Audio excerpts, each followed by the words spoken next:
ઉપલા દાતાર બ્રહ્મલીન વિઠ્ઠલ બાપુની પુણ્યતિથિની ધામધૂમથી ઉજવણી કરાઈ. સવારે સમાધિ પૂજન, બપોરે મહાપ્રસાદ અને રાત્રે સંતવાણીનો કાર્યક્રમ મહંત શ્રી ભીમ બાપુની નિશ્રામાં યોજાયો. જૂનાગઢ કોમી એકતાના પ્રતીક સમી ઉપલા દાતારની ધાર્મિક જગ્યામાં આજ રોજ જગ્યાના બ્રહ્મલીન મહંત પૂજ્ય વિઠ્ઠલ બાપુની 7મી પુણ્યતિથિ નિમિત્તે જગ્યાના મહંત શ્રી ભીમ બાપુની નિશ્રામાં પૂજ્ય વિઠ્ઠલ બાપુ અને પટેલ બાપુની સમાધિનું વિધિવત રીતે પૂજન અર્ચન કરાયું હતું અને ત્યારબાદ બપોરે મહાપ્રસાદ અને રાત્રિના ભવ્ય સંતવાણી ભજન સંધ્યાના કાર્યક્રમમાં દાતારના હજારો ભક્તો સેવકો ઉમટી પડ્યા હતા.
આ જૂનાગઢ ઉપલા દાતારની જગ્યા છે. દાતારની 1000 વર્ષની પુરાણી જૂની જગ્યા છે. આજે દાતાર બાપુની જગ્યામાં રાજાશાહી વખતથી પટેલ બાપા કરીને હતા. એ બમલિંગ થયા એને 30-35 વર્ષ થયા. પછી એના પછી વિઠ્ઠલ બાપુને થયું. પછી એ 7 વર્ષ રહ્યા.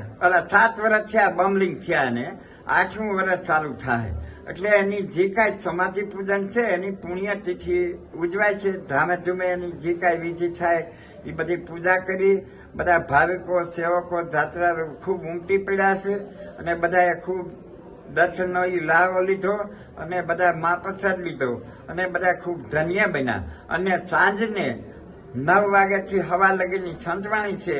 બધા ભાવિકો કલાકારો બધા પ્રેમથી લાગણીથી ખૂબ ખૂબ આવી અને સંતવાણીનો ઉત્સવ ખૂબ આનંદથી ઉજવવાના છે. જય દાતા.